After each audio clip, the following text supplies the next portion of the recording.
Shalom, selamat pagi saudaraku.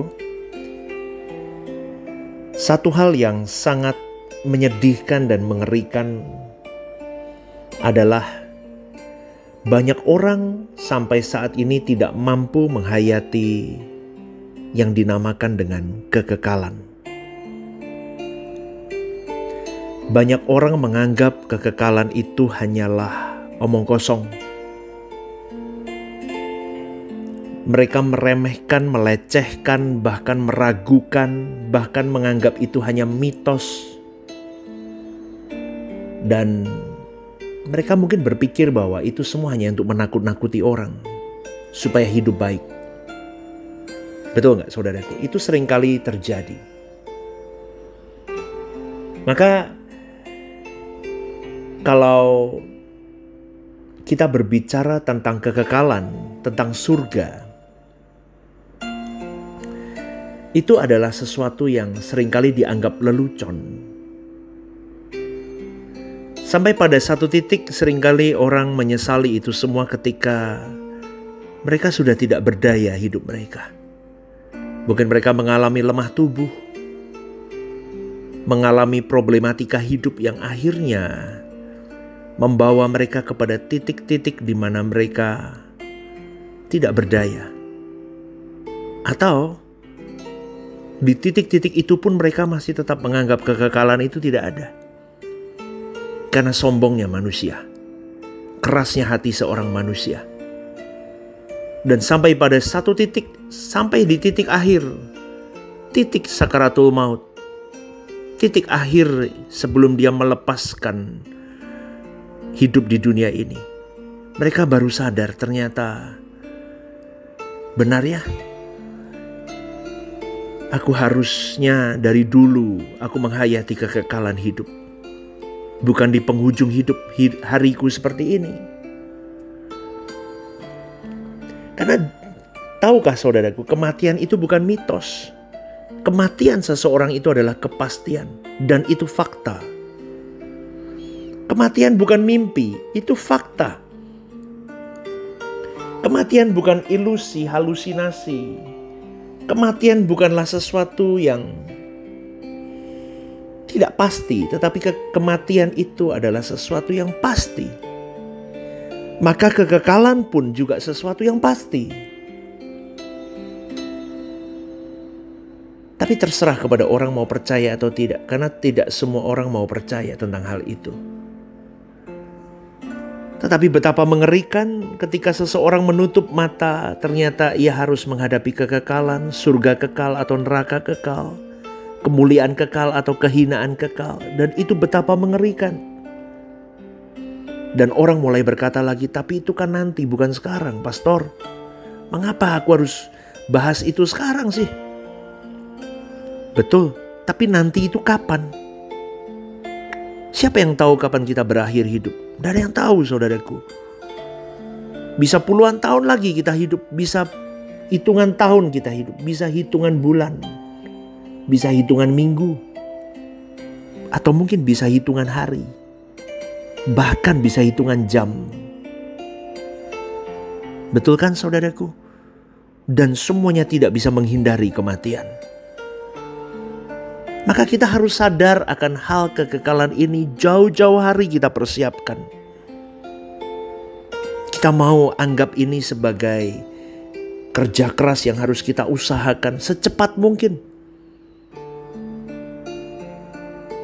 Ini pula yang menjadi kekhawatiran Tuhan. Dia berkata begini, ketika aku datang kembali, apakah ku dapati iman di bumi ini? Tuhan Yesus mengkhawatirkan ketekunan orang percaya.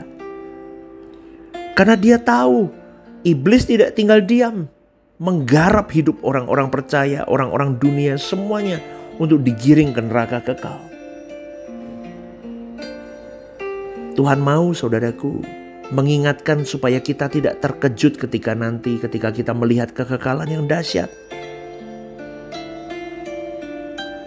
Bukankah kita bekerja 8 hingga 12 jam sehari demi masa depan di bumi yang sementara sifatnya, bukan?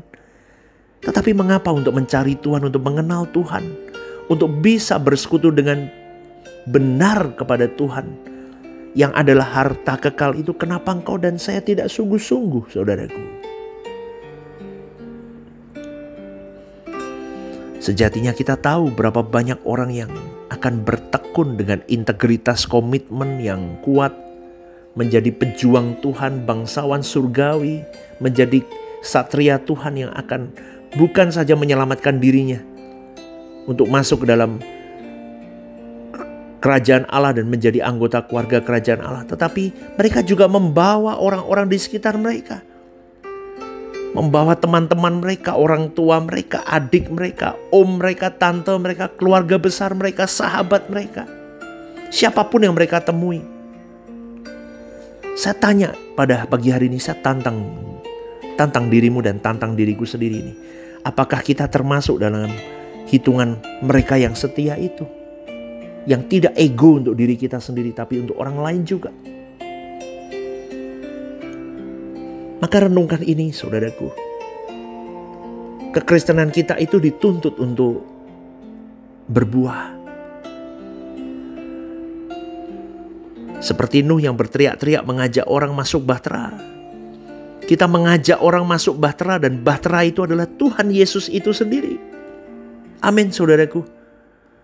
Bagaimana kita bisa hidup seperti Yesus? Bagaimana kita bisa punya kualitas hidup anak-anak Allah seperti kualitas hidup yang dimiliki Tuhan Yesus?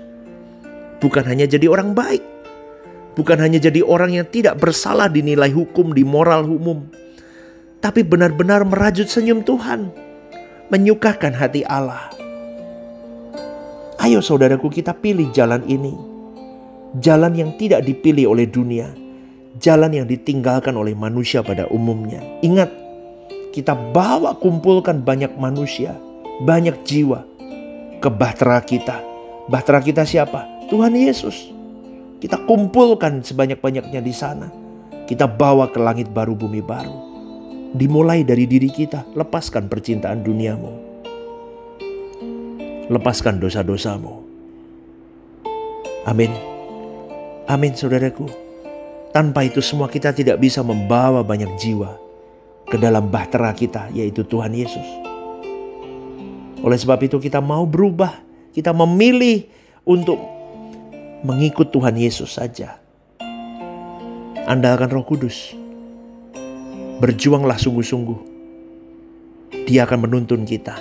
Bapa di surga akan mendidik kita bagaimana agar kita menjadi anak-anak Allah yang berkenan di hadapan Bapa itu sendiri. Selamat pagi, saudaraku. Ingat ya, kita punya bahtera hidup, yaitu Tuhan Yesus. Kita pastikan diri kita sudah ada di bahtera itu, dan kita mengajak sebanyak mungkin manusia lain masuk ke bahtera hidup kita, yaitu Tuhan Yesus itu sendiri. Selamat pagi, selamat beraktivitas, dan Tuhan memberkati hidupmu hari ini. God bless you.